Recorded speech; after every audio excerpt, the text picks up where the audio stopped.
Bonjour à tous. Might and Magic est l'une de mes licences vidéoludiques préférées, en plus d'être l'un de mes univers de fantasy préférés. Alors je ne sais pas, je saurais pas dire si ça vient de la musique, du design, de l'histoire, de son esthétique, ou tout simplement parce que son univers mélange science-fiction et fantasy. Toujours est-il que aujourd'hui, pour la sortie d'un nouveau Heroes, donc Heroes of Might and Magic Olden Era, donc la vieille ère, j'avais envie de revenir avec vous sur toute l'histoire de cette saga qui est en vérité très obscure pour la plupart des gens. Voilà, tout simplement. Pourquoi? Parce que quand justement je parle de Might and Magic avec des gens, je me suis rendu compte que beaucoup connaissaient que la saga des Heroes et ne sont pas du tout familiers à la saga de RPG qui a été développée en parallèle au tout début de la licence. Malheureusement, c'est un petit problème parce que quand on parle Might and Magic, moi je pense à des vaisseaux spatiaux, à des androïdes, à des robots, en plus de tout l'aspect Heroic Fantasy. Et là, généralement les gens ils me tirent ils lèvent un sourcil, ils me tirent une tête bizarre, ils font qu'est-ce que tu racontes? Et c'est là où je révèle aux gens généralement que Might and Magic, à la base, c'est une saga de science-fiction, où justement les événements cosmiques, tout ce qui se passe en fait à l'échelle d'une planète, est régi par des règles cosmiques, par des entités cosmiques, et que du coup tout ça en fait est corrélé à de la science-fiction pure souche. Voilà. Donc, j'avais dans l'idée de faire quelques vidéos qui parlent de la saga et pouvoir remettre en contexte toute l'histoire de la saga des Might and Magic, tout simplement. Alors, par où je vais commencer? Déjà, je vais commencer par vous expliquer toutes les ères et tous les jeux qui sont sortis de la saga. Donc là, nous avons une superbe image qui présente plein de héros de plein d'époques différentes, mais surtout des héros de Heroes. Les quelques héros que nous pouvons croiser des RPG, et en fait, il n'y a que les deux de devant. À gauche et à droite, donc Korak et Sheltem, qu'on verra dans cette vidéo. Alors, déjà, Might and Magic, il faut savoir qu'il existe deux mondes. Le monde de New World Computing et le monde d'Ubisoft. Puisque Ubisoft a racheté New World Computing quand ceux-ci sont tombés en faillite, quand Fluidio est tombé en faillite.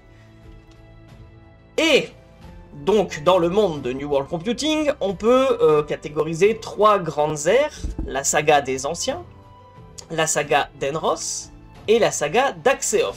Voilà. Dans la saga, dans le monde d'Ubisoft, nous avons la saga d'Ashan, et j'ai mis saga de Clash of Heroes alors que ça se passe dans le même monde, c'est juste pour vous expliquer pourquoi, parce qu'en fait ça sort pas à la même date, c'est un préquel, donc voilà, j'ai dû le séparer. Et donc, Ubisoft n'a fait qu'un seul monde, voilà. Alors, par quoi on commence? On commence par Might and Magic 1, le tout premier RPG sorti en 1986. Ce RPG, il a été fait par John Van Kangame. Je crois que je suis complètement en train de détruire son nom, mais c'est pas grave. Il l'a développé tout seul. Et en fait, il le vendait à la sauvette. Voilà, il a vendu environ 5000 exemplaires comme ça à la sauvette, dans la rue. Il le vendait. J'ai fait un jeu, qui veut mon jeu? Et ça a bien marché. Et ensuite, avec un collègue, il a fondé New World Computing, donc son studio de développement de jeux vidéo. Et grâce à ce studio, il a trouvé un éditeur qui a permis d'avoir donc ce premier Might and Magic édité dans plein de consoles. Mais la toute première version, c'était sur DDoS. Donc voilà, après on a eu la version Macintosh, la version Windows, etc. Ensuite, nous avons eu Might and Magic 2 en 88, qui est son premier vrai grand succès. Le jeu est immense, c'est incroyable, hein. Il y a énormément de choses à faire dans ce jeu. On parle quand même d'un jeu où tu peux passer une centaine d'heures sans avoir fait le tour, quoi. Pour l'époque, c'est incroyable, d'autant plus que ce sont à chaque fois des mondes ouverts. J'en ai pas parlé, mais Might and Magic et Might and Magic 2 sont des mondes ouverts. Et des mondes ouverts immenses à cette époque-là, ça court pas les rues. Donc même si le gameplay était lourd au possible, et force est de constater que c'était d'excellents jeux. Ensuite vient sans doute le RPG le plus connu de la saga des anciens, sorti en 91, Might and Magic, Ice of Terra. Donc voilà, Might and Magic 3, sorti en 91, marque le début de... Comment dire? On peut sauvegarder quand on veut, au lieu de devoir sauvegarder à la taverne, et plein d'autres petits détails comme ça, mais le jeu en fait est encore jouable aujourd'hui. Franchement, si je vous recommande de commencer par un Might and Magic RPG, je vous dirais le 6, le 7 ou le 8. Mais si vous voulez tester vraiment les bases de la saga, vous pouvez commencer par le 3. Il est encore jouable parfaitement aujourd'hui. Bon, il a vieilli. Il est pas beau. Mais pour l'époque, c'était incroyable. Et le jeu est pareil, il y a un contenu de dingue. S'ensuit ensuite, donc en 92, un an plus tard, Might and Magic 4, donc les nuages de Xin, qui est une toute nouvelle aventure. Et ensuite, nous avons le Dark Side of Xin, donc le côté obscur de Xin. Et en fait, c'est là où c'est un petit peu magique. Est-ce que vous voyez Total War Warhammer 3? Voilà, Total War Warhammer 3, les mecs, ils ont fait le Total War Warhammer 1, puis Total War Warhammer 2, puis paf, on fusionne les maps, et puis Total War Warhammer 3, et paf, on fusionne les maps. Et on a fait Immortal Empire, une grande map qui réunit les 3 maps des 3 jeux, etc. Ouais, c'est révolutionnaire, non. Non. En fait, quand Sword of Xin est sorti, il faut savoir qu'il y a aussi un autre mode fait donc, par des modeurs qui est sorti, qui s'appelle Sword of Xin, une toute nouvelle aventure, et en fait le tout, il était tellement qualitatif qu'ils ont décidé de rajouter les 3 aventures, donc Cloud of Xin, Sword of Xin et Dark Side of Xin, dans un seul CD qui s'appelle World of Xin. Et il faut savoir que quand Dark Side of Xin est sorti, si vous aviez le 4 installé sur votre ordinateur, comme ça se passe dans le même monde, et bien en gros ça fusionnait les mondes, et vous pouviez vous balader sur une immense map ouverte. C'est comme si tu achetais donc Morrowind, tu vois, Elder Scrolls Morrowind, et ensuite t'achetais Oblivion, et que vu que t'as Morrowind installé sur ton ordi, bah tu peux aller te balader à la fois à Oblivion et à Morrowind, tu vois. Et ça te fait une immense map. Et puis après t'as Skyrim qui se rajoute, et enfin voilà quoi. Donc pour l'époque, c'est quand même assez incroyable. Et je trouve ça fantastique que ce genre d'idée a déjà germé à l'époque, voilà, pour ces jeux-là. Donc, ces 5 jeux jusqu'en 93 forment la saga des anciens. L'histoire se termine au 5e jeu et nous passons à une nouvelle histoire. Mais tout est implémenté, ne vous en faites pas. C'est-à-dire que les jeux en fait vont se corréler entre eux, il va y avoir des interconnexions. Donc, on n'oublie pas. Ensuite, arrive enfin, en 95, le tout premier Heroes of Might and Magic, jeu qui va se faire remarquer. Alors, entre-temps, ils ont fait King Bounty, les mecs, mais King Bounty, c'était un petit peu la bêta-test de Heroes, on va dire. Mais voilà, Heroes sort, ça se passe donc sur Enros, qui va être la planète récurrente et principale de toute la saga d'Enros. Et on y retrouve les personnages de Might and Magic 1, qui traversent littéralement un portail à la Stargate, et qui vont se retrouver sur Heroes. Voilà, donc je vous spoil un petit peu, mais c'est un petit spoil, donc il n'y a pas grand chose de spoiler. Et donc ils se retrouvent sur Enros, et toute l'histoire de Heroes 1 se déroule avec les personnages de Might and Magic 1, donc c'est incroyable, petite connexion. Ensuite, en 96 sort Heroes 2 qui est un énorme succès. Autant Heroes 1 était encore de niche, on va dire. Heroes 2 sort un peu de la niche, c'est-à-dire qu'il va être très connu chez les amateurs de jeux de stratégie. Là, pour le coup, Heroes of Might and Magic commence à devenir une licence en mode « Ah, t'as vu cette licence-là, elle fait parler d'elle, c'est pas mal, hein ?» Genre Witcher 2, tu vois, The Witcher 2, avant The Witcher 3, tu vois. Et enfin, tout le monde l'attend, et bah non! Et ben non! Vous avez Might and Magic 6 qui sort en 98, et Might and Magic 6, c'est incroyable. Vraiment incroyable. Might and Magic 6, c'est un RPG, j'y joue encore aujourd'hui. c'est le RPG en fait qui va amener le moteur qui va servir jusqu'au 8. Donc le moteur graphique 6, du 6, du 7 et du 8 c'est le même. Et du coup c'est incroyable. L'idée est toujours de jouer à un groupe d'aventuriers. Là c'est un RPG, c'est pas un Heroes. Mais c'est des bons jeux. Franchement, c'est des bons jeux, parfaitement jouables encore aujourd'hui. Alors, avec la version HD, il faut mettre les modes HD si vous voulez pas avoir les yeux qui piquent trop. Mais franchement, qualitatif de ouf. Donc, nous avons eu donc 6 RPG, 2 jeux de stratégie. Et en 99 sort ce qui est encore aujourd'hui considéré comme le meilleur jeu de toute la saga, Heroes 3. Pour vous dire l'impact mais massif qu'a eu Heroes 3 dans l'industrie vidéoludique, il faut bien vous dire que encore aujourd'hui, il y a des modeurs qui font des mods sur ce jeu, des maps, et surtout, il y a une extension qui s'appelle Horn of the Abyss, qui est plus ou moins qui est officialisée par Ubisoft. Ubisoft a dit ouais, c'est bon, ce mode-là, c'est la suite du jeu. Et ils sortent encore des nouvelles factions aujourd'hui, des nouvelles campagnes, des nouvelles missions, c'est incroyable. Le jeu est toujours vivant. Encore, même pour vous dire encore plus, on a un jeu de plateau qui est sorti récemment, qui a fait un Kickstarter à plus de 6 millions de dollars, c'est n'importe quoi. On a eu World of Warship qui a fait un event basé sur Heroes 3. Enfin bref, Heroes 3, si vous voulez découvrir la saga de Might and Magic sans passer par les RPG, vous voulez juste découvrir les Heroes, et bah jouez à Heroes 3 en fait, tout simplement. Heroes 2 ou Heroes 3, les deux se valent. Hein. Moi j'ai une préférence pour Heroes 3. Mais voilà. Donc Heroes 3, le meilleur jeu de toute la saga, de tout ce que vous voulez.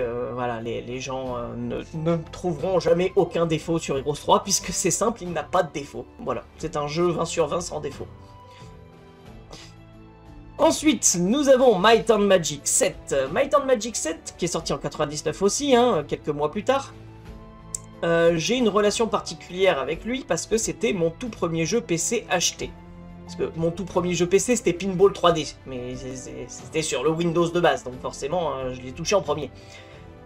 Mais en gros, c'est le premier jeu, quand j'ai eu mon premier ordinateur, c'est le premier jeu que j'ai acheté. Je ne connaissais pas la saga des Might and Magic, donc forcément, j'ai un attrait particulier pour le 7. Et je le préfère au 6. Mais certains préféreront le 6, d'autres le 7. C'est un très très bon RPG encore aujourd'hui, et en plus, il a l'avantage par rapport au 6 et au 8 qui va venir, de se dérouler dans le même continent où se déroule Heroes 3.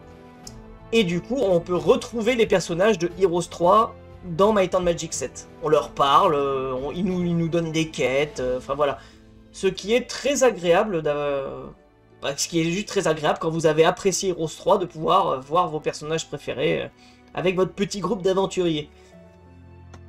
Ensuite, en l'an 2000, le dernier jeu de la saga d'Enros, qui s'appelle donc Might and Magic 8, le jour du destructeur, qui est sorti en 2000 donc, et qui est le dernier jeu à utiliser le moteur graphique de MM6, donc MM6, MM7, MM8. À l'époque, on disait que le moteur était fatigué, et oui, il était fatigué, puisque c'était les mêmes graphismes en fait. Depuis le 6, ça n'a pas vraiment changé, ce qui est un peu dommage. Mais aujourd'hui, si vous devez essayer la saga des RPG, on va dire le trio 6, 7, 8, sachez que tous les modes ne sortent que sur le 8, et que vous avez un mode qui réunit le 6, le 7 et le 8 dans le 8. Voilà, ce qui vous permet de vous balader dans les 3 continents avec le même groupe de jeux. En fait, il y a une fusion des maps. Et c'est très agréable en plus, parce que y a eu des améliorations ergonomiques. Voilà. Et du coup, ça permet de jouer avec des graphismes un peu plus jolis, d'avoir la souris qu'on peut bouger plus facilement pour bouger la caméra, enfin bref, plein de petites améliorations techniques. Donc si vous voulez découvrir la saga d'Enros des RPG, prenez le 8, juste le 8, et téléchargez les mods qui conviennent. Vous pouvez voir d'ailleurs l'installation des mods sur ma chaîne, j'ai une vidéo. Voilà. Ensuite, nous avons des extensions de Heroes 3 qui se déroulent avant même MM6, après MM8. Donc voilà, Heroes 3, en fait, son scénario se déroule entre tous ces jeux. Et du coup, toutes les campagnes n'ont pas les mêmes dates, donc c'est très difficile. C'est pour ça que on va en parler hein, dans ces vidéos de la saga d'Enros qui est compliquée. Compliquée sa mère. Mais voilà. Donc, à la fin, il se passe un événement de dingue à la fin de Heroes 3. Et cet événement de dingue va amener à la saga d'Axeoth avec son tout premier jeu, Might and Magic 9, et son deuxième jeu, Heroes 4, sortis respectivement le même jour. En gros, en fait, il y en a un, il est sorti le 12, l'autre, il est sorti le 13 mars, je crois. 12 mars, 13 mars. Donc les deux jeux sont sortis en même temps. C'est... Voilà, vous voulez... Les fans de RPG ont un RPG, les fans de Heroes ont un Heroes, et basta. Alors, que dire de ces jeux Might and Magic 9 avait de bonnes idées. J'ai bien dit avait de bonnes idées. Mais les a plutôt mal exploitées. Dans le sens où le jeu est horriblement moche. Hein, je veux dire, Morrowind est objectivement aujourd'hui devenu moche. Mais là, on était sous Morrowind, tu vois. Et la difficulté était grandissante quand même. Pas grandissante, était assez grande, pardon. Heroes 4, quant à lui, par contre, avis partagé. Il y a des joueurs qui adorent, il y a des joueurs qui n'aiment pas du tout. Pour moi, je dirais que Heroes 4 possède les meilleurs scénarios. Les meilleures histoires sont de Heroes 4, elles sont plus personnelles aux personnages, moins dans l'épique, parce qu'en fait, dans Heroes 3, c'est souvent des histoires de nations qui se font la guerre, avec quelques héros au milieu qui essaient de résoudre quelques problèmes, alors que Heroes 4, c'est vraiment les affaires personnelles des personnages. Donc je les trouve plus attachants, et je trouve que les histoires d'Heroes 4 sont mieux. Par contre, en termes de gameplay, on peut reprocher des choses à Heroes 4, effectivement. Et après ces deux jeux, 3DO s'éteint, Ubisoft rachète la licence, et Ubisoft, ils font... Non, non, mais votre saga, c'est bien mignon, mais... c'est compliqué, nous on va faire autre chose. Et ils vont faire autre chose. À commencer par Heroes 5 qui sort en début d'année 2006. Et Heroes 5, c'est un banger. Voilà, si vous... Dans le classement des meilleurs Heroes, vous avez Heroes 3 devant. Pour certains Heroes 2, mais Heroes 3 devant. Et en seconde position, quasiment systématiquement, vous avez Heroes 5. Heroes 5 est un excellent jeu. Voilà. Alors c'est un tout nouvel univers, c'est un tout nouveau monde. Les joueurs ont dû dire au revoir à tous les personnages d'avant. Mais c'était des bons jeux. On va pas se mentir, c'était un bon jeu, bonne histoire, c'était cool, c'était chouette. Ensuite, en fin d'année 2006, Ubisoft nous sort un autre banger, Dark Messiah of Might and Magic. Et alors là, il faut qu'on parle. Dark Messiah of Might and Magic est sans doute l'un des jeux les plus sous-cotés qui existent. C'est-à-dire qu'à sa sortie, il a fait un bruit de dingue. Les gens ont kiffé, son multijoueur était exceptionnel. Et pourtant, personne n'en parle. Et tout le monde l'a oublié. C'est incroyable. En gros, Dark Messiah of Might and Magic, c'était un FPS. Voilà, tout simplement, un FPS, imaginez la vue d'Oblivion, hein, voilà, vous frappez, vous avez de la magie, vous pouvez donner des coups de pied. Mais son moteur était un genre de pré-moteur source, vous voyez, le moteur source de Valve qui permet d'avoir une physique des objets qui est extraordinaire. Ben, Dark Messiah avait son propre moteur qui avait une physique des objets qui était pas mal, et du coup on pouvait faire énormément de dingueries avec le jeu. L'IA, elle se comportait plutôt naturellement bien, en fait, elle était très très bien. L'histoire était très chouette, le gameplay était très cool, et surtout le multijoueur était sympa. Voilà, c'était un genre de Battlefield médiéval très très chouette, et encore aujourd'hui, on a des jeux qui sortent, genre Dungeonborn par exemple, qui sont très très très inspirés de Dark Messiah. Le Dungeonborn là, qui fait un petit succès là sur Steam, c'est Dark Messiah, hein, c'est le même jeu. Hein. Voilà, c'est le même jeu en plus joli quoi. Donc effectivement, Dark Messiah. Et là, on se dit, quand même, Ubisoft, ils ont racheté la licence, mais ils font des trucs bien avec, hein. Franchement, je regrette pas qu'ils aient racheté la licence. Et ils sortent Clash of Heroes. Et là, avis partagé, parce que Clash of Heroes, en fait, c'est un préquel de Heroes 5, en termes de date, c'est pour ça que je l'ai mis sur le côté. Mais, il sort sur console portable. Objectivement, il est très très très bon. Hein, c'est un très bon jeu, je vous recommande Clash of Heroes. Mais en fait, dans le fondamental, c'est un jeu de puzzle et d'énigmes. Et les joueurs n'étaient pas préparés, enfin les fans de la licence n'étaient pas préparés à ça. Ce qui fait qu'il y a beaucoup de gens qui connaissaient pas Might and Magic, qui ont beaucoup aimé Clash of Heroes, et des fans de Might and Magic qui ont aimé Clash of Heroes, mais énormément qu'on fait c'est quoi ça? Et son aspect un petit peu manga jure pas mal avec l'esthétique globale de la série, ce qui fait que beaucoup de gens ne savent même pas que c'est un préquel de Heroes 5. Voilà, donc avis mitigé, cependant en termes purement de gameplay, si vous aimez les jeux de puzzle, c'est super sympa. Vient ensuite Might and Magic 10, et oui, qui se déroule donc après Dark Messiah of Might and Magic, après Heroes 5, et qui se veut être un retour aux sources. C'est-à-dire, en gros, dans les premiers Might and Magic, les 5 premiers, on jouait en case par case. Et du coup, bah, Might and Magic 10 s'est dit, bah tiens, on va faire le retour du case par case. Ouais, bon, dans le 6, 7, 8, il n'y a pas de case, et on s'en sortait très bien, hein. C'était un monde ouvert pur et dur, en 3D, toute direction. Pourquoi revenir aux cases? Moi, je sais pas. Toujours est-il que Might and Magic X est plutôt sympa, l'histoire est cool, la difficulté elle est phénoménale par contre, le jeu est pas simple du tout, mais voilà, il a quelques lourdeurs qui le rendent genre, ouais c'est agréable mais on aurait pu faire mieux. Voilà, moi je dirais il faudrait des mods pour arranger 2-3 trucs. Ensuite, vient la fin de la saga Heroes 6 en 2011. Pourquoi je dis la fin de la saga alors qu'il y a encore des jeux après? Tout simplement parce que c'est à partir de Heroes 6 où Ubisoft... Alors avec Might and Magic 10, les gens ils étaient mitigés, pareil pour Clash of Heroes, mais alors avec Heroes 6, les gens ont lâché l'affaire. Les gens ils ont fait qu'est-ce que c'est? Qu'est-ce que c'est? Quoi? C'est quoi ça? Heroes 6 il est nul. Voilà, les gens ils l'aiment pas. Il a des scénarios intéressants. Il y en a quelques-uns qui sont intéressants. Mais il est pas bon en fait, en termes de gameplay il est pas bon, il y a énormément de changements, c'est plus vraiment un Heroes. Bon, bah le 6, en plus aujourd'hui, si vous l'installez sur le Uplay, il marche pas, c'est génial, donc, donc bref, Heroes 6, très compliqué, très compliqué. Et ensuite nous avons eu en 2015 Heroes 7, qui est le dernier jeu de la saga, et Heroes 7... à quelques fulgurances. En termes de DA, donc direction artistique, il est vraiment pas mal.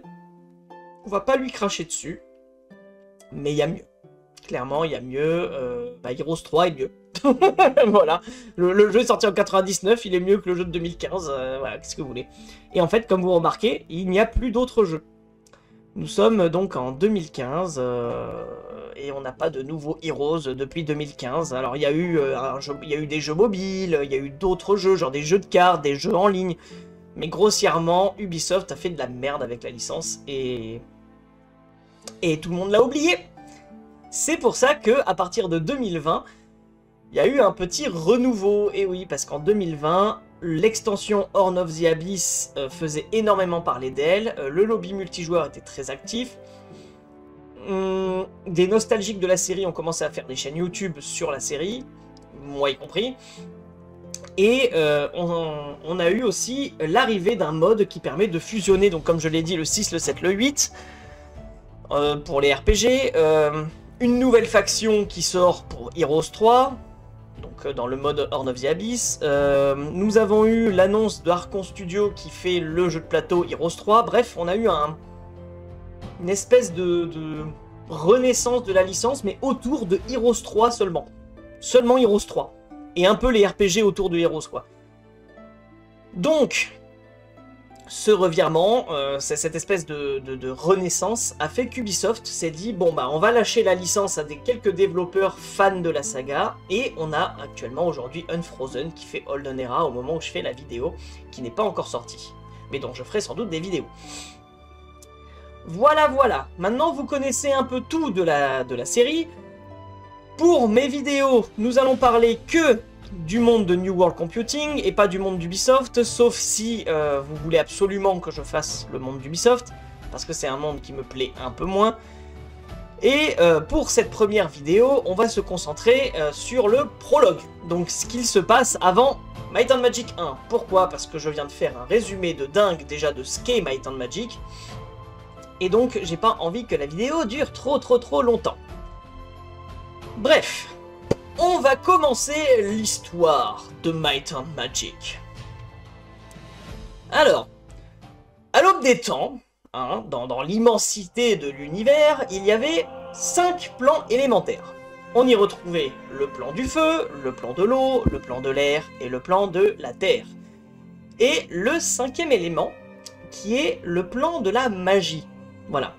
Et en fait, un jour, cette magie émanante, pas comment on pourrait appeler ça, va déborder sur un des plans, le plan de l'eau. Et en fait, il va commencer à déborder ensuite sur les autres plans. Cette espèce de magie mélangée à l'élément va former les premiers élémentaires. Ils vont commencer à popper comme ça, voilà, dans une espèce de soupe spatiale. Mais il y a un 6e environnement. Ce 6e environnement est appelé le vide.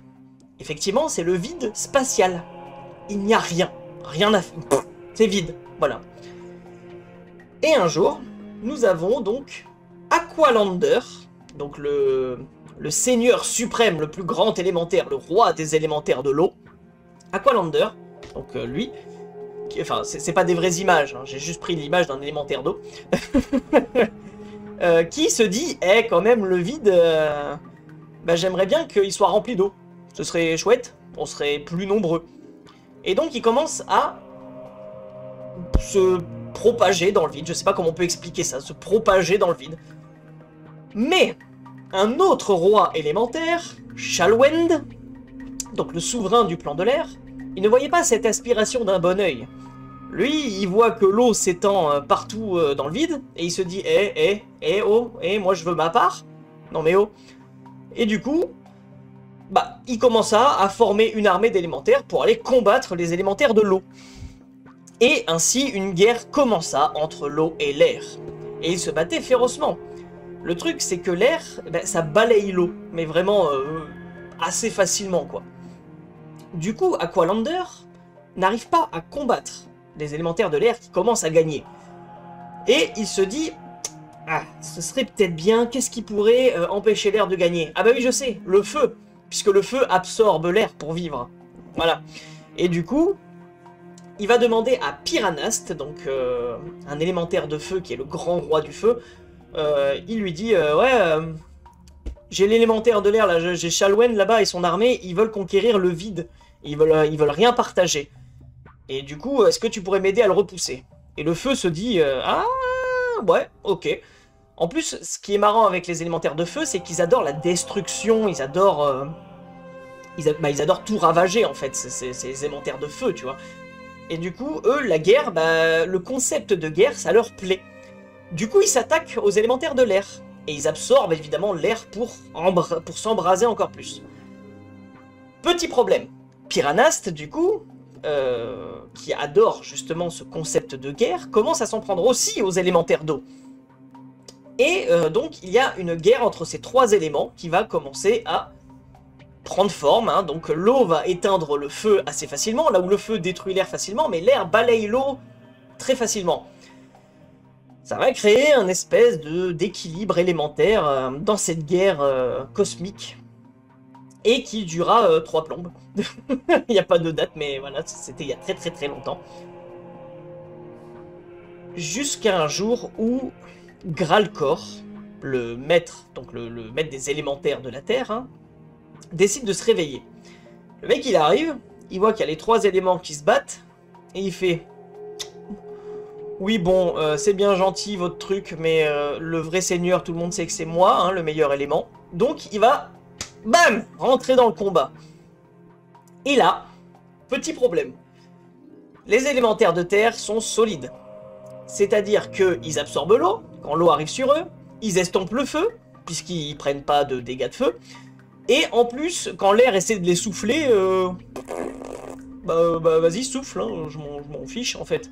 Ce qui fait que Gralcor et ses élémentaires de la Terre semblaient invincibles. Et ils ont commencé à tout dominer. Et le vide commença à se former de plein de roches et de pierres et de plein de terre, plein de choses. C'est ce que pensent pour les gens qui habitent dans les mondes de Might and Magic aujourd'hui. C'est en grosso modo comment sont arrivés les éléments, les particules élémentaires, tout ça. Bref. Ensuite, du coup, ce qui se passe, c'est que donc, la Terre commence à gagner, et les trois autres éléments ne sont pas contents. Et donc ils vont commencer à réfléchir à une stratégie ensemble en alliance pour battre les élémentaires de Terre. Et ils arrivent à trouver, à mettre au point une stratégie de combat. Donc ils se mettent par trois. L'eau va envoyer plein d'eau sur la Terre afin de la ramollir. Voilà, elle va ramollir, la roche va commencer à devenir sable si vous préférez. Quand elle est ramollie, donc le feu va brûler cette terre ramollie, et c'est là où ça devient du sable. Et l'air va pousser le sable, parce que du coup, la roche n'étant plus unifiée, on peut disperser l'élémentaire de terre un petit peu partout dans le vide spatial. Malheureusement, Gralcor, il est plutôt malin, tu vois, et il va commencer à ordonner à ses élémentaires de fusionner ensemble et de se coller les uns aux autres, afin de former des grosses masses tellement puissantes que les autres élémentaires ne pourront pas faire leur stratégie. Et ça marche. En fait, ce qui va se passer, c'est que ces vastes masses de terre, quand l'eau arrive, plaf, en fait, la gravité fait que l'eau, elle reste collée, en fait. Et du coup, la terre flotte sur cette eau. Quand le feu arrive, il n'arrive pas à détruire. Il y a trop de terre. Donc, il n'arrive pas les élémentaires de feu n'arrivent pas à brûler cette terre, puisque l'eau, déjà, n'arrive pas à la ramollir. Et pour finir, l'air n'arrive pas à pousser cette masse de terre. Pourtant, elle essaye, hein, mais elle n'y arrive pas. Et vous l'avez compris, c'est justement de cette guerre interminable entre les éléments et de ces grandes masses de terre que naquirent les mondes. Et oui, les mondes, les planètes, en fait, ce sont juste les bouts de terre rassemblés qui sont en guerre permanente avec les autres éléments, le feu, l'air et l'eau, qui se font une guerre, en fait, constante. Voilà, à travers l'univers. Donc là, je vous montre Pyranast. Voilà, là, c'est Gralcor. Donc voilà, les quatre éléments se font la guerre. Voilà. Donc ça, c'est ce qu'on appelle la guerre élémentaire, hein, la grande guerre qui forma la plupart des mondes connus. On arrive donc à la deuxième partie. Dans cette partie, sur l'un de ces mondes, on ne sait pas lequel, naquit un peuple connu sous le nom des Anciens. C'est un genre de peuple immortel, et leur avancée technologie fut fulgurante. Tellement fulgurante que ça les a propulsés vers des sommets de puissance qu'on peut dire divins. Les mecs, ils sont divins. Hein. À tel point que, en gros, ils ont commencé à coloniser les confins des mondes connus qu'ils avaient. À mesure que leur empire s'étendait, les Anciens donc devinrent de plus en plus puissantes. Les planètes colonisées baignaient dans un éclat de civilisation dorée, voilà, ils arrivaient à communiquer entre planètes, à faire des portails pour voyager de planète en planète, tels des Stargate par exemple. Et ils avaient inventé les forges célestes, des objets capables de fabriquer n'importe quel objet en fait. Tu lui dis, voilà, en gros c'est une imprimante 3D quoi, mais... c'est une grosse imprimante 3D, tu vois, genre tu lui dis « Ah, je veux une maison », paf, il t'imprime une maison, tu vois, c'est n'importe quoi, mais vous avez compris l'idée. Il pilote des vaisseaux spatiaux à travers le vide interstellaire, etc., etc. Bref, ils s'étendent, ils prennent le contrôle de plusieurs galaxies, genre on n'en sait rien de la taille du machin, normalement je crois que c'est juste limité à une galaxie. Et cette époque fut appelée le Temps des Merveilles. Voilà. Et ce Temps des Merveilles, dura très très très longtemps.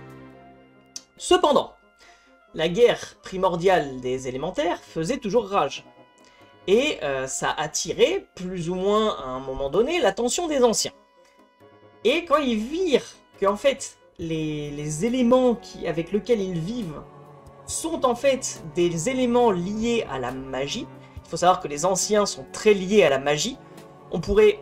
Bon, on va pas dire que les anciens sont des élémentaires de magie, parce que c'est pas vrai, mais ils sont très liés à la magie, et ils remarquent qu'en fait, les élémentaires et les forces élémentaires sont nés d'un mélange entre l'élément en question et l'élément de la magie. C'est comme ça que les élémentaires sont nés. Et ils se disent, eh mais c'est bien, on colonise des mondes vivables, mais est-ce qu'il serait pas temps de coloniser des mondes pas vivables? Et là, les anciens se disent, mais attends, mais il faudrait juste terraformer tout ça en fait. Et donc, ils envisagèrent d'exploiter le pouvoir des éléments pour leur propre dessein. Ils firent pas mal d'expériences avec ceci, notamment la grande expérience qui consistait donc à manipuler les forces élémentaires pour créer un espèce de microcosme écologiquement viable en fait sur des planètes mortes. Alors comment ils faisaient en gros?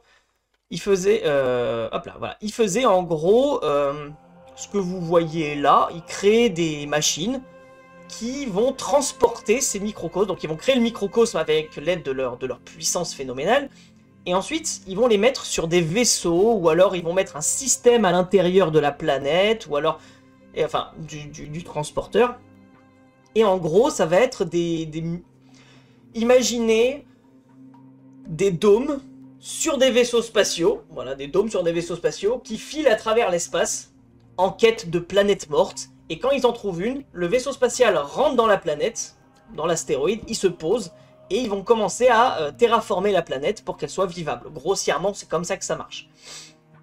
Et ils vont tenter donc cette première expérience avec une planète très très très lointaine, histoire d'éviter que s'il y a des problèmes, bah, que ça aille pas jusqu'au cœur de leur empire. Et ça fonctionne. Ils vont donner naissance à Terra, la toute première planète qu'ils ont créée de cette façon. Et comment ils l'ont créé? Donc en fait, ces microcosmes, vous imaginez, donc là vous avez un carré, ben, ce carré, enfin ce rectangle, pardon, cette map entière, ben, en fait c'était dans un espèce de vaisseau, et paf, ils se sont arrêtés, et ça a foutu tout ce microcosme. Alors évidemment, Terra est un peu particulière, comme vous voyez, hein, il y a une île de feu, une île de glace, une île normale, une île du désert, etc. Ben voilà, c'est les premiers essais, mais pour eux c'était la planète parfaite. Et donc, ils étaient très contents, et ils décidèrent de réitérer l'expérience. Mais, malheureusement, pour eux, un ennemi appelé les créateurs, voilà, ne me demandez pas pourquoi, les créateurs, donc c'est un peuple énigmatique hein, qui vient des contrées lointaines, cosmiques, inconnues, donc on va dire qu'ils viennent d'une autre galaxie, pour faciliter. Ils arrivent et ils commencent à contester le pouvoir des anciens. Malheureusement, du coup, les anciens partent en guerre contre ces créateurs. On ne sait absolument rien des créateurs. Alors, d'après l'équipe du jeu, à la base, en fait, il y avait deux équipes, et une équipe s'occupait de la saga des anciens, et une autre équipe s'occupait de la saga des créateurs, sauf que les créateurs, bah, ils se sont barrés. Et donc, il n'y a jamais eu de saga des créateurs, donc on n'en sait rien. Toujours est-il que, du coup, face à la menace que représentaient ces créateurs, les anciens ont décidé comment dire, d'accélérer le processus de la grande expérience. Et donc, ils ont créé des milliers de mondes similaires à Terra en reproduisant la même expérience. Alors, ils ont tenté aussi d'autres expériences, hein, comme Xin, qu'on parlera dans une autre vidéo, et ils ont tenté plein de choses différentes pour créer. Mais grosso modo, leur projet, c'est de manipuler les forces élémentaires pour créer des microcosmes. Ces microcosmes se dirigent donc vers des étoiles. Donc vers des étoiles, par exemple, on va parler de la Terre. Imaginez, la Terre est une planète morte, c'est un gros caillou, il n'y a rien dessus à part des volcans. Les anciens ont dit, à côté du système solaire, hein, système Sol, là, il y a une planète, elle a l'air pas mal. On va créer deux vaisseaux. Le premier va s'appeler Kron. CRON, donc CRON pour Central Research Observational Nacelle, hein, donc nacelle de centre de recherche et d'observation, voilà. Et autour de ce CRON, il va y avoir donc plusieurs vaisseaux qu'on va appeler des VARN. Et VARN, c'est pour Vehicular Astropod Research Nacelle, donc nacelle de recherche d'astropodes véhiculaires, un truc du genre. Bon. Grossièrement, en gros, vous avez le CRON, vous avez plein de VARN, ils se dirigent tous vers la Terre, et quand ils arriveront sur la Terre, leur objectif, c'est de se poser, de terraformer la Terre, hein, donc les plusieurs VARN vont former plusieurs continents, le CRON va former un continent central, hein, et la Terre va être vivable. Mais pendant le trajet des VARN et des CRON, eh ben, il y a de la vie qui va popper dans ces CRON et ces VARN. Et du coup, bah, cette vie, elle vit effectivement... ils vivent leur vie, quoi, dans le CRON et dans leurs VARN respectifs. Voilà. Donc l'objectif des anciens, c'est que ces planètes arrivent, elles mettent leur microcosme, et ensuite... elles atteignent un niveau de technologie suffisante pour créer les fameux portails et rejoindre l'Empire des Anciens, et ça s'appelle l'unification. C'est un peu la destinée de tous les peuples issus des Anciens. Et pour être sûr que ça arrive, ils ont chacun de ces mondes un gardien assigné, pour veiller sur lui et garantir l'accomplissement de l'unification. Et ces gardiens, ils peuvent prendre des formes diverses. Tu peux avoir des gardiens androïdes, des gardiens qui sont juste des gros ordinateurs, des gardiens qui sont des animaux, enfin bref, il y a plein de gardiens différents. Donc ces gardiens, c'est des espèces de robots en fait, et ils ont deux règles à respecter.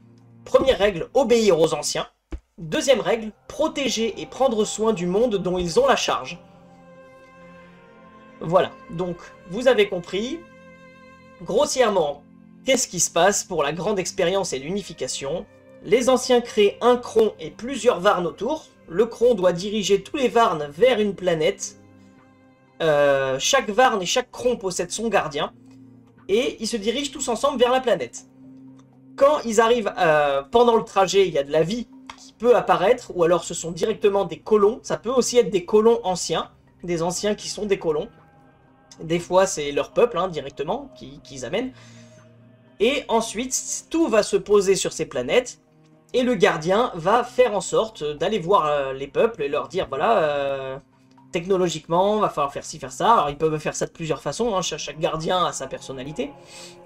Mais leur objectif est toujours le même, rallier tout avec un portail et qu'ils rejoignent le réseau de l'Empire des Anciens. Et comme ça, les Anciens, ils amènent les forges célestes, ils emmènent tout le matos, ils construisent tout, et ça fait un empire immense, très rapidement, à travers les étoiles.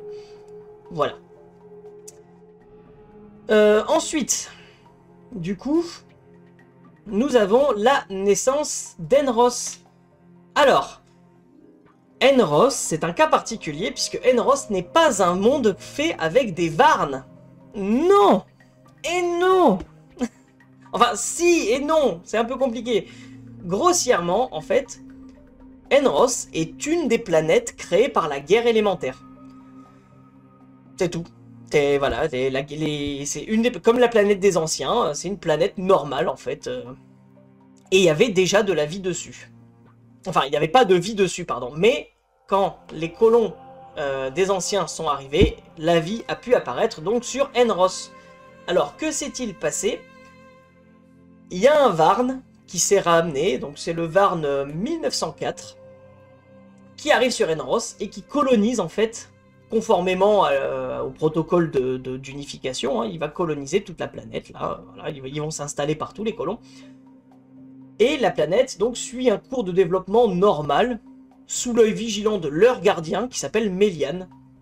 C'est un super ordinateur installé dans les profondeurs d'une région qui deviendra plus tard Port Libre. Et oui, puisque dans les profondeurs de Port Libre, par là, là, donc c'est par là, Port Libre, et ben il y a effectivement le Méliane, hein, qui se trouve sous terre.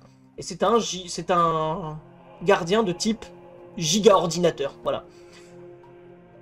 Donc les colons, en harmonie avec leur destinée grâce à Melian, hein, ils savent qu'ils doivent réactiver les communications exigées par les anciens, etc. Et donc intégrer Enroth à l'Empire des Anciens. Et c'est ce qu'ils vont faire. Voilà. Un gouvernement colonial va être mis en place et la planète prospère comme tous les semblables de l'Empire des Anciens. Et donc il y a un gouvernement colonial, etc. Donc là on parle vraiment de trucs futuristes. Hein. Il y a des fusils laser, des épées magiques de ouf. Voilà, c'est... On est dans Warhammer 40K, hein, presque. Bon, je vais peut-être pas dire ça, mais... voilà, vous avez compris l'idée. On va plutôt être dans ouais, Star Wars, voilà. On va dire ça comme ça. Bref. Tout se passe bien dans le meilleur des mondes, à une exception près. Il existe une race qui vient des profondeurs. C'est un deuxième ennemi en plus des créateurs. On ne sait pas trop d'où ils viennent vraiment des profondeurs spatiaux. Voilà, de au loin, on ne sait pas où. Ils arrivent, et en gros c'est une espèce de race enragée qui agit un peu en essaim. Imaginez les ergs, ou alors imaginez les tyrannides. Voilà, il y a les tyrannides, ils arrivent, voilà. Sauf que ça s'appelle des Krigan. Et les Krigan, voilà, je vous en montre certains. Alors, ignorez l'Efrit en bas à droite. C'est juste un Krigan, c'est un Magog, là. Ça ressemble à ça, en haut à gauche, un Krigan. Et les Krigan, en fait, leur particularité, c'est d'arriver sur une planète et de la vider littéralement de toute vie, en brûlant tout au passage, avant de récupérer les derniers trucs qui restent et l'utiliser pour partir vers une autre planète. En gros, ils aspirent toute vie dans l'univers. Et ça, bah, c'est pas cool. Du coup, les anciens, ils vont commencer à... Au début, ils prennent pas l'ampleur de la menace. Voilà, ils se disent, bon, bah, il y a une petite espèce là-bas qui mange des planètes, enfin qui mange des trucs, bon, bah, les locaux s'en occuperont. Voilà, c'est pas grave. Sauf que les locaux, ils s'en occupent pas du tout, ils gèrent pas du tout. Et ils se font défoncer. Et du coup, il y a plusieurs planètes qui commencent à être mangées. Mais quand les anciens ont pris l'ampleur... Enfin, les anciens ont commencé à prendre l'ampleur de la menace, quand un jour malheureux arrive. En fait, les Krigan, un jour, vont tomber sur une station de relais de communication. En gros, imaginez la galaxie, vous avez la partie nord, la partie ouest, la partie est, la partie sud, je schématise, et vous avez la capitale des anciens au centre de la galaxie, voilà. Et bien en fait, ce relais de communication, c'est une espèce d'antenne qui permet de parler à tout le nord, toute la galaxie du nord, voilà. Et ben, un jour, les Krigan tombent sur cette station relais, et la détruisent. Ce qui fait que toute la galaxie du nord, on ne peut plus communiquer avec eux. Et là, les anciens, ils ont fait « Wow! On a perdu le contact. Qu'est-ce qui se passe ?»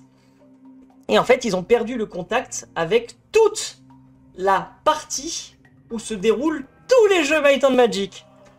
Et c'est pour ça que dans Might and Magic, tout le monde est retourné au Moyen-Âge. Et oui, qu'est-ce qui se passe?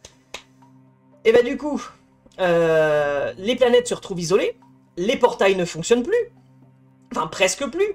Les forges célestes, les derniers mecs qui savaient s'en occuper, ben, la tradition elle ne s'est pas perpétuée et au bout d'un moment on n'avait plus la connaissance de réparer les forges célestes et donc on a perdu leur utilisation. Donc tout perd de son éclat et du coup bah, toutes ces grandes machines, on ne sait plus s'en servir. Imaginez, vous êtes...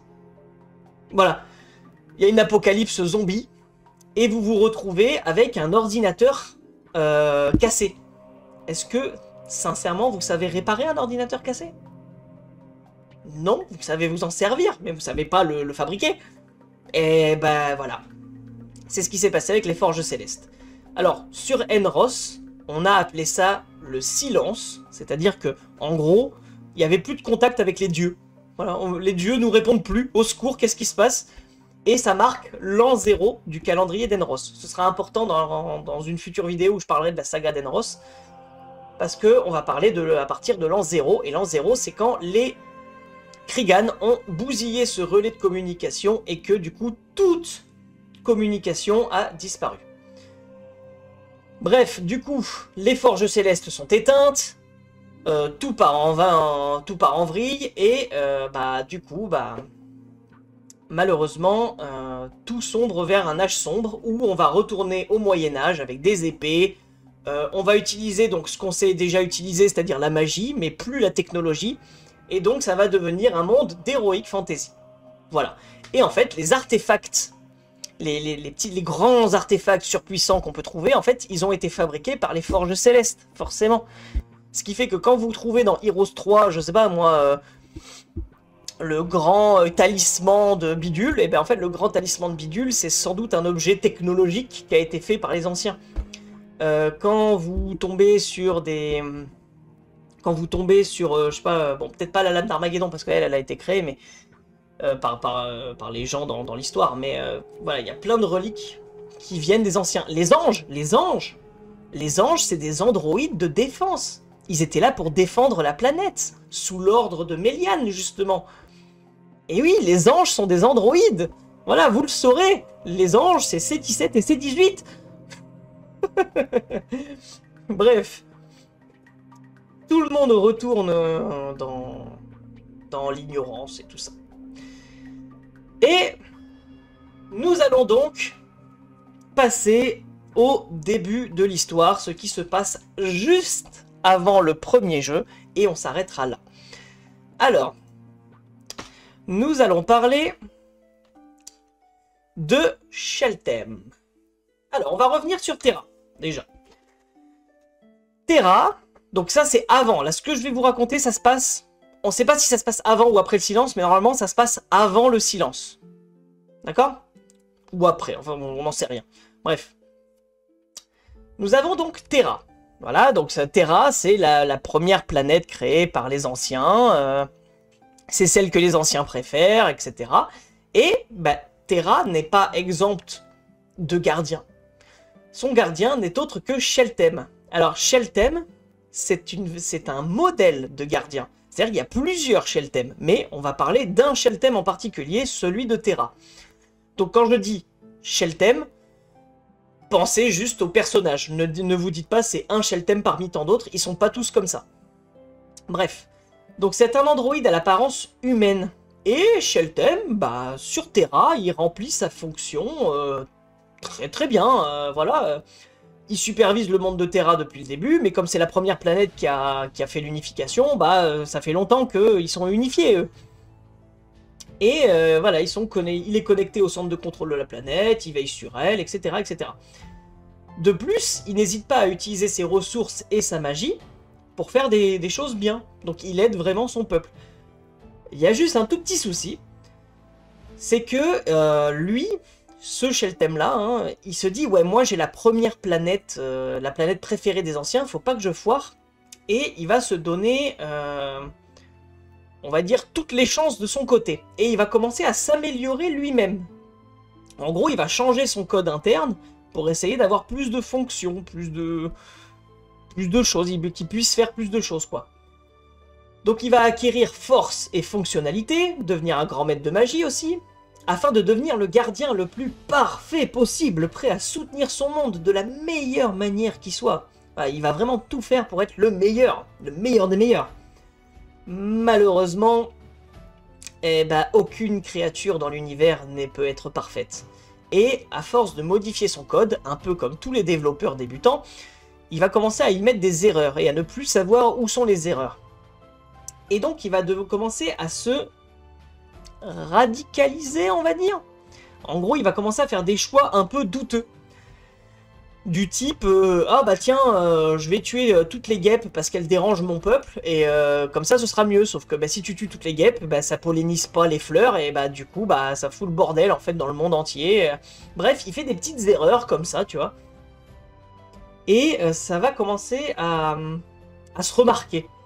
Ça va créer des incohérences, parce que les anciens, ils vont faire c'est bizarre, on a un gars de chez nous, on reçoit des communications, ça se passe bizarrement. Et en plus, c'est sur Terra, faut pas que Sheltem il fasse le con, on va voir ce qui se passe. Dans ses erreurs, Sheltem va détruire, enfin pas détruire, mais faire dysfonctionner le portail. obligeant les anciens à ramener une petite équipe. Et cette petite équipe, donc, elle va être tenue par un certain Korak le Mystérieux. Alors Korak le Mystérieux, c'est aussi un gardien, mais lui, il n'est affecté à aucune planète. Il faut savoir qu'il y a les gardiens qui protègent les Varnes, les Crons, donc les trucs de colonisation, les planètes, etc. Et il y a aussi les gardiens, on va dire, plus indépendants, qui servent de général des armées, des gardiens qui servent juste à voir et à se balader sur tous les mondes pour vérifier la culture de chaque peuple, que tout se passe bien. Et bien Korak était l'un d'eux. Korak, c'est un mec qui s'est baladé sur plein de mondes différents pour voir, rencontrer les gens, découvrir leur culture, et tout noter dans des bouquins, ou je sais pas ce qu'il en faisait. En tout cas, Korak, il aimait bien écrire, parce qu'on trouve plein d'écrits de Korak dans les jeux. Donc il aime bien écrire. Il consigne tout. Et donc, Korak, on lui assigne une petite équipe, avec un vaisseau spatial, et on lui dit, voilà, tu dois trouver, donc, capturer, neutraliser et réparer une unité de classe Sheltem qui semble s'être corrompue sur la planète Terra, et la ramener auprès de nous, les anciens. Suite à cela, tu assumeras toi-même le rôle de gardien de Terra. Bon ben Korak, il fait oui, voilà, il obéit, hein, c'est un gardien, donc règle numéro 1, obéir aux anciens. Il doit trouver, capturer, neutraliser Sheltem et le réparer. Bon, bah ok, allez, c'est parti. Donc il part en vaisseau spatial, et il arrive sur Terra. À son arrivée, donc Korak, il va voir Sheltem, il fait voilà, ordre des anciens, je vais te déconnecter, et tu vas devoir voir avec les anciens, parce qu'apparemment tu fais de la merde. Il déconnecte Korak du centre de contrôle, et il coupe son alimentation en énergie. Et donc lui et ses agents déclarent effectivement, après avoir fait tout ça, donc ils vont le fouiller, et ils déclarent que effectivement ce modèle de gardien semble défectueux, et ils l'emmènent en dehors de la planète, en vaisseau spatial. Et en fait, pendant son sommeil, et vers un endroit où il pourra être réparé, comme le demandaient les anciens, parce qu'ils n'ont pas tout le matos, tu vois, ils sont juste venus pour attester que Sheltem est bel et bien endommagé. Sauf que, ils doivent faire des tests sur lui dans le vaisseau spatial pour voir à peu près où se trouve le problème, tu vois. Ils font ça consciencieusement, ils disent ouais bon, on va essayer de voir d'où vient le problème avant d'arriver chez les anciens, ça pourrait être sympa de savoir d'où ça vient. Et ils le réveillent donc pendant les tests. Et là il s'est passé quelque chose de bizarre dans la tête de Sheltem. Une espèce de contradiction manifeste entre les deux directives primordiales. Hein, donc d'abord obéir aux gardiens et ensuite protéger sa planète. Et en fait, premièrement, donc, comme je disais, il doit obéir aux anciens. Cependant, bah, il a été désactivé, il vient d'être réactivé. Donc la mission qui a été donnée, elle a été annulée. On est d'accord, il y a eu une réinitialisation de désordre, donc il n'a aucun ordre.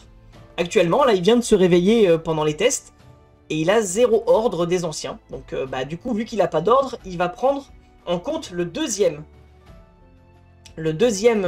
ordre primaire qu'on lui a codé dans son cerveau, c'est-à-dire protéger sa planète. Et là, il y a un problème. Parce que les mecs là qui l'ont capturé, Korak et tout ça, ils sont en train de l'emmener loin de sa planète, en disant que lui est défectueux. Non, en fait, lui il doit protéger sa planète. Et les anciens n'ont pas donné d'ordre, donc oui, c'est ce qu'il doit faire. Et en fait, ça crée un espèce de paradoxe en lui, et il réfléchit, et en fait, il y a une conclusion qui s'imposa. Comme les anciens n'ont pas donné d'ordre, et que ils ne peuvent pas lui donner d'ordre, puisqu'ils sont pas là, le fait que ces gardiens là qui sont en train de l'emmener loin de Terra sont en train de faire en fait l'ordre contraire, donc de l'éloigner de sa planète. Et ça c'est contraire à sa deuxième truc, donc il faut qu'il retourne dans son monde. Et donc ce qu'il va faire dans son cerveau, c'est qu'il va mettre l'ordre numéro 2 comme première directive. D'abord protéger sa planète, et ensuite obéir aux anciens.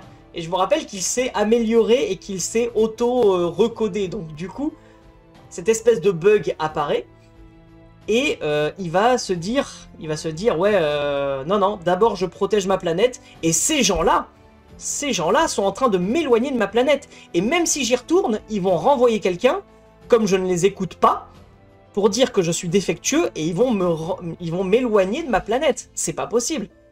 Moi, je dois défendre ma planète. Donc, il va considérer, en fait, il va considérer ses maîtres, donc les anciens, comme une armée d'envahisseurs qui menace son monde, en fait. Et ça, il peut pas l'accepter. Et donc, il va décider de se rebeller, déterminé à défendre ce qu'il considère comme un devoir, c'est-à-dire le monde de Terra. Donc, une fois réveillé, donc tout ça, là, toute cette réflexion se passe en une demi-seconde. Je vous rappelle que le mec, c'est un ordinateur sur pattes. Hein. Tout ça se passe en une demi-seconde. Donc, une fois réveillé de son test, il va regarder sur la gauche les mecs, il va en attraper un, il va l'étrangler, et il va commencer à tuer tout l'équipage. Il va s'échapper donc de la salle de test, et il va tout simplement prendre le... Enfin, il va arriver dans la salle de pilotage et prendre le contrôle du vaisseau. Korak arrive et fait « Wesh, qu'est-ce que tu fais qu'est-ce qui t'arrive ?» Et Sheltem lui dit « Non, non, non, je retourne sur Terra, tu m'en empêcheras pas. » Voilà. Et un combat a lieu entre Korak et Sheltem. Une lutte féroce, hein, mais Sheltem prend l'avantage et finit par neutraliser Korak.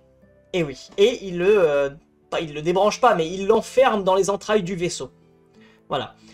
Et ensuite, sans doute pour récupérer des infos plus tard, hein, on ne sait pas pourquoi il laisse Korak en vie. Toujours est-il qu'il prend la direction de Terra. Malheureusement, il était déjà à mi-parcours. Et refaire demi-tour, il n'aura pas assez d'essence. Et du coup, le réservoir du vaisseau est presque à sec. Donc, il va être contraint d'atterrir. Il recherche un petit peu une localisation, et il découvre qu'il y a un Varn, il y a un Cron entouré de plein de Varn, qui sont pas très loin, et qui semblent atteignables.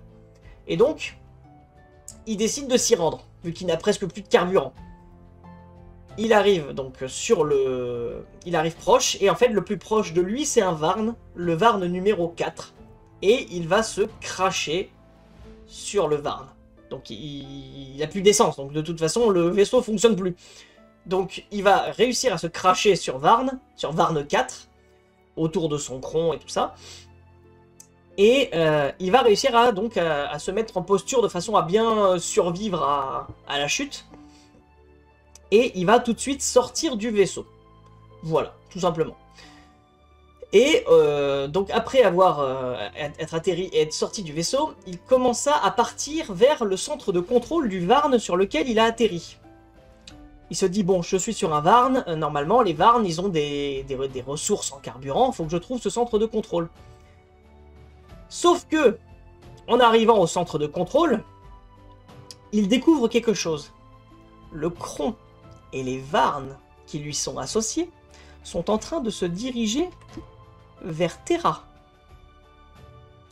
Et là, il est pas content. Là, il fait quoi? Ils vont remplacer mon microcosme par un autre microcosme? C'est décidé, les anciens, je vais me les faire. Et là, il devient vénère, mais vraiment genre dans la rage, tu vois, la rage la plus proche.